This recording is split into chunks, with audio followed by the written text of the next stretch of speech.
Good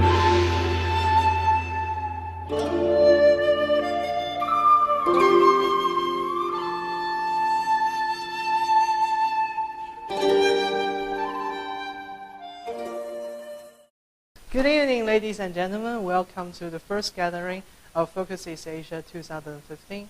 My name is Wang Haotian. At this very late stage of Chinese New Year, I still want to wish you here and all the internet viewers who are watching this video online a Happy New Year. And after years of promises, we finally got our all videos and materials this year online. And but the video footage will only cover the first half of our event, and the discussion and debate part will not be included. So if you wanted to share with us your views and opinions and debate with us, please come to us every Tuesday at 7 p.m. in SO 115. Because of the miscalculation and poor timing, we failed to deliver an opening ceremony last week. But there is still some important announcements to address. First one, as we already put it, that the materials and the video will be online, and it will be in Facebook, on YouTube, and for Chinese viewers, it will be on Weibo and Youku. And secondly, we got a new segment for this semester, that is World This Week. So we're gonna inform the European viewers here about what is happening in China, and also to the Chinese viewer what is currently happening in Europe, Germany, or the United States. Because of the time limits, and there is still some progress going on, because Britain is now coming to a big election, and we still don't know who is going to win. And Greece is just directly after an election, and the consequence of this election is still unknown. We will cover this in the following week. And about China this week, the most dramatic news that we need to cover is Jackie Chan. So Jackie Chan have made a shampoo commercial 5 or 6 years ago. Yeah.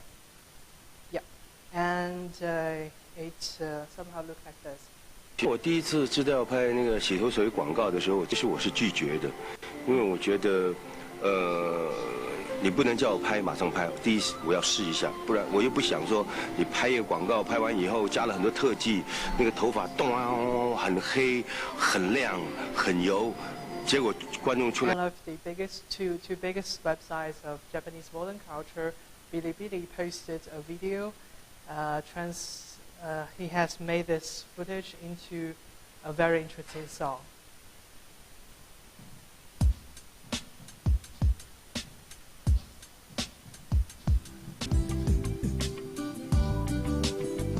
当我第一次要拍洗头水广告的时候，其实我是拒绝的。我跟导演讲，我拒绝，因为其实我根本没有头发。导演跟我讲，拍完加特技，头发很黑、很亮、很油，加了1个月特技之后呢，头发咚。And this video also arouses a lot of chain reactions because Chinese internet viewers are really boring and talented. So we have videos like this. 特技，头发特技，头发特技，头发特技，头发特技，头发特技，头发特技，头发特技，很黑很亮，很黑很油，很黑很亮，很黑很油，头发特技，头发特技，技。当我知道要拍洗头水的广告。Yeah. So actually, it's not really a big news, but what behind it is quite dramatic. Because as our research shows, it's not a research, but it's very possibly that this whole thing is just a commercial of Jackie Chan's new TV show on TV. Because, for example, Jackie Chan himself also acknowledged on the internet Twitter and quote "duang," and "duang" also become a very popular verb just within a week to describe any kind of verb that you can have. And this user who posted the video and explode the whole thing is not really we can see it's not really the active user of this website. He only posts 3 videos. So it's really possibly a good commercial for the Jackie Chan's new TV show. But never mind. But the next views is quite important and maybe earth-shaking. That the former CCTV journalist Chai Jing has made the documentary called Under the Dome, and this is a documentary about the smog in China. She called it a personal vendetta against the smog because her child was she became pregnant during a nationwide smog, and during the pregnancy the child got a tumor and needs surgery right after her birth. So after a year of research, Chai Jing made some very bold conclusion. That's the only thing we're going to speak now, because in 2 weeks we're going to show you the video with English titles. And the complexity of this whole issue is, on the one hand, it's a very strong, very tough weapon against the Chinese government's environmental policy. But on the other hand, it's, you can see clearly that government is behind it. So we're going to focus on the whole complexity of this thing and show you all the kind of different perspective in Chinese internet. So let's get back to what we have today, that is the Industrial Revolution. And before we get into the Industrial Revolution, we need to talk about something about China generally. Last year, we have made a lot of introduction about China. We have talked about political system of China, the economic structure of China, and all these materials will be recovered lately. But today, what you have to keep in mind is just China has remained a centralized government for like 2,000 years, although discontinuously, but always in certain dynasties, it is always a central government. And the national exam, through various reasons, it is a consequence of the central government regime. And secondly, we need to mention today is that China remained a very diversified country because of the northern barbarians. They are keep invading China, or because of various reasons, China became a very integrated country through this 2,000 years. And the biggest, most dramatic consequence is the shift of economic structure from south to north, from north to south. I'm sorry. So Industrial Revolution is something really dramatic because, as we know, very few of us know that last year, 2014, China surpassed the American GDP by PPP calculations. And for Chinese in Asian time, it's really quite not a big news because according to medicine, China has remained the biggest economy until mid-19th century. And the Chinese scholar referred to this big shift as Needham mystery. So who is Needham?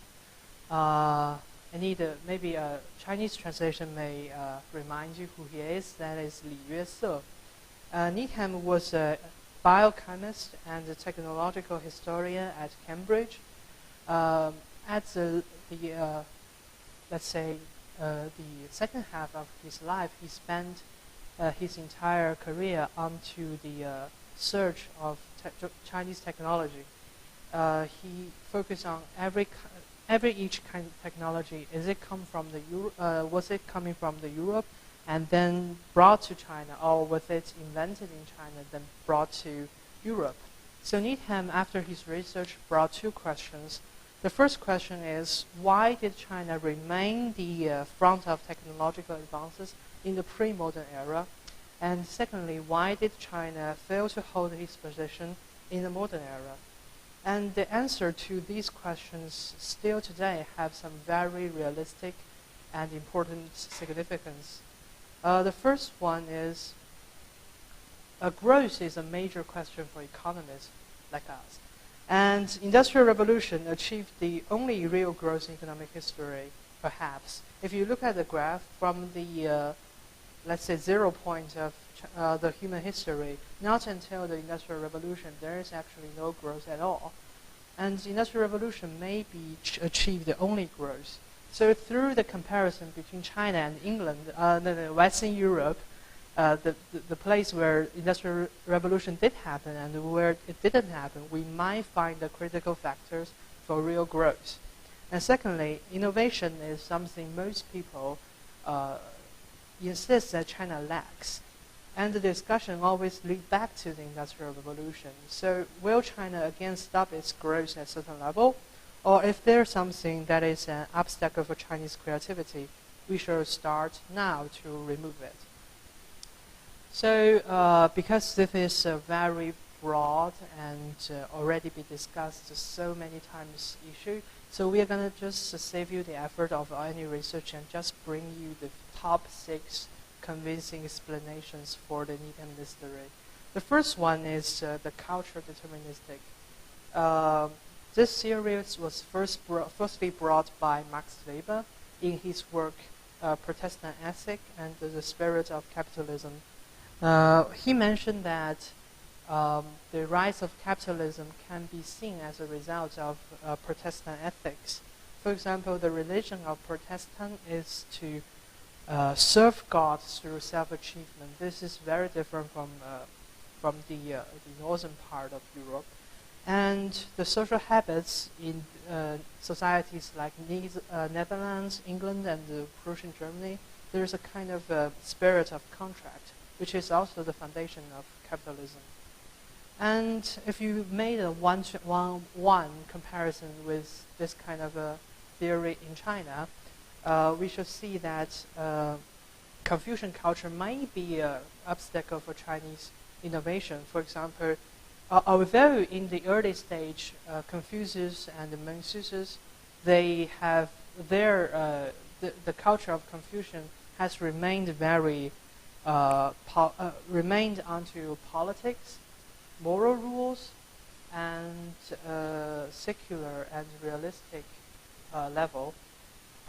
But later on, the Confucian culture has turned into something very spiritual, something very philosophical, and deliberately mystifying. The core creed is to devote one's desire to the universe. And this kind of philosophy to follow the natural order somehow can be an obstacle for innovations. And because Chinese scholars all the Chinese younglings who studies and learned have to achieve their success through national exam. So this kind of philosophy of the older people became the philosophy of the younger people. And another thing from the Confucian culture is this the idea of social classes. Basically, the ancient Chinese all follow the rules of this order that officials and farmers are much superior than craftsmen and salesmen. So if salesmen and craftsmen are the most humblest and the humblest profession of a society, no wonder why Industrial Revolution won't happen in China. And the second explanation is patents and national competition. As we all know, that Europe has remained a very diversified country, and there was a very intense competition between countries. So scientists were in this kind of society not only protected, but supported by government through, for example, yes, the most dramatic example is patents protection. And for China, because it's a very centralized government and centralized country, there is basically no incentive for them to invent something new, which may probably break the stability with these new innovations. And as we know that Adam Smith referred to Chinese market in the ancient time as a very competitive market. So we can imagine that if there is a very competitive market and without any patent protection, the new products will rapidly lose their values and turn back to the zero profits conditions. So But this theory about patents is recently questioned by a lot of historians because, they find out that in the premature stage of industrial revolution, a lot of scientists won't really want it to apply for patents protection, because as long as you apply for the patents, you have to announce what kind of technology do you have, and your competitors can easily revise the technology in order to achieve advantage. And the third explanation is the Malthusian growth and the poverty trap. So Malthusian growth refers to that the population grows geometrically and production grows linearly. This theory was not really a very convincing theory for other parts of the world, but it somehow very coincides with the Chinese history. As we see that when a new dynasty begins, the people gave birth to more children, and the population exceeds this point, and the production cannot host so much population.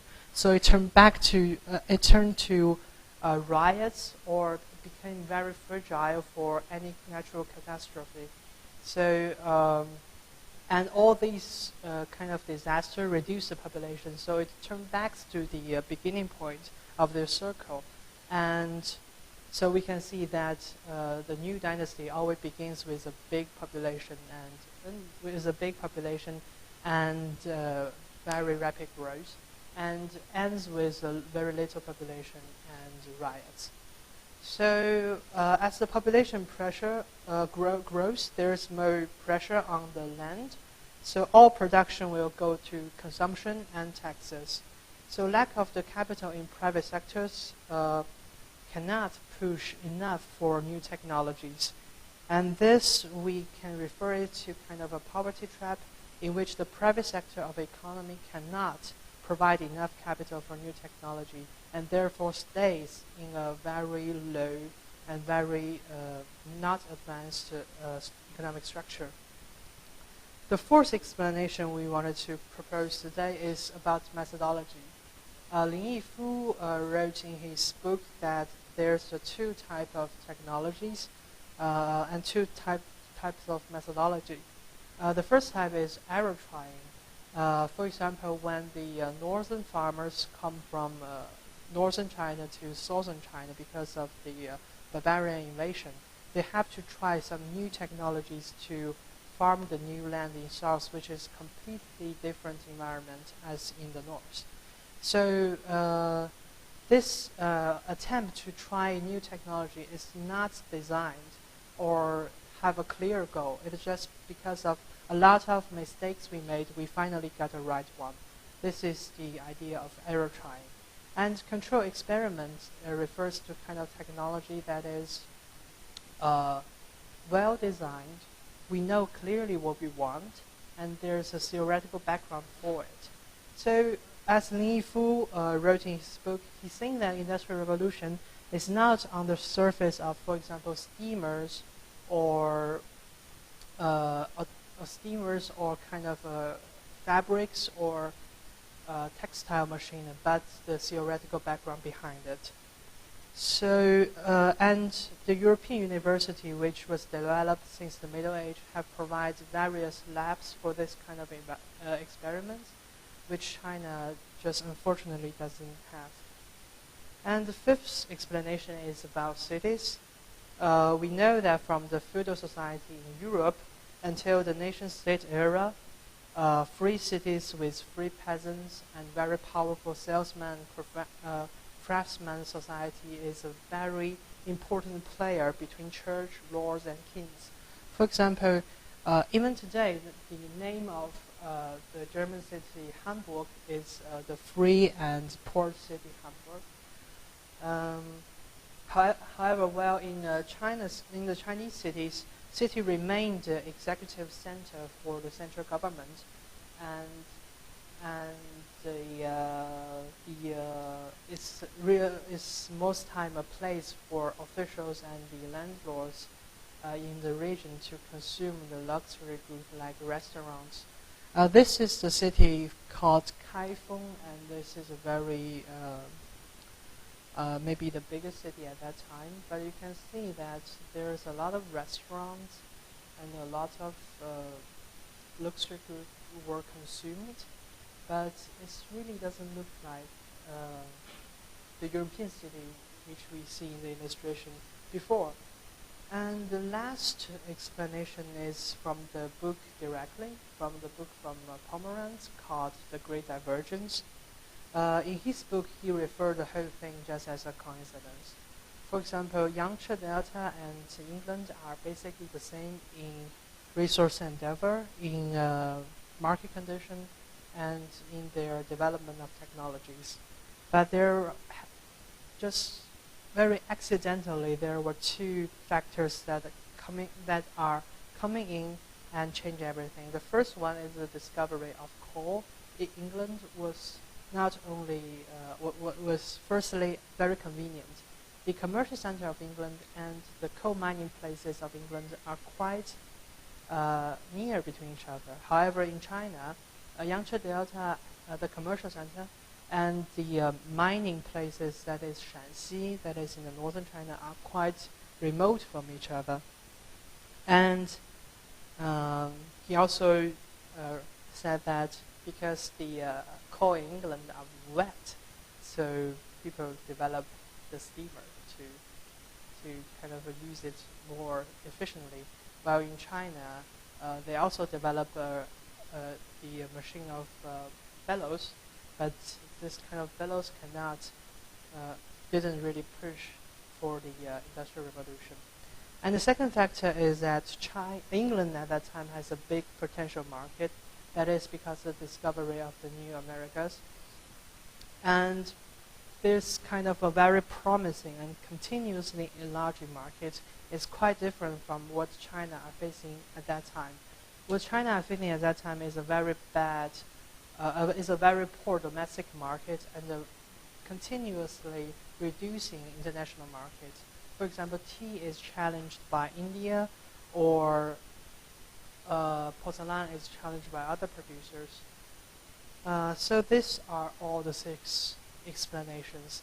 I'm gonna leave you here because I really wanted to hear your arguments about it, and as we can see that all explanations have very big logical flaws. So if you believe that Industrial Revolution is something natural, something unpredictable, and something unknowable, please join the side of coincidence. And if you think that it is a consequence of a China that is politically centralized, culturally united, and economically always surprising the private sector, you should join the consequence side. And this is all for us this week.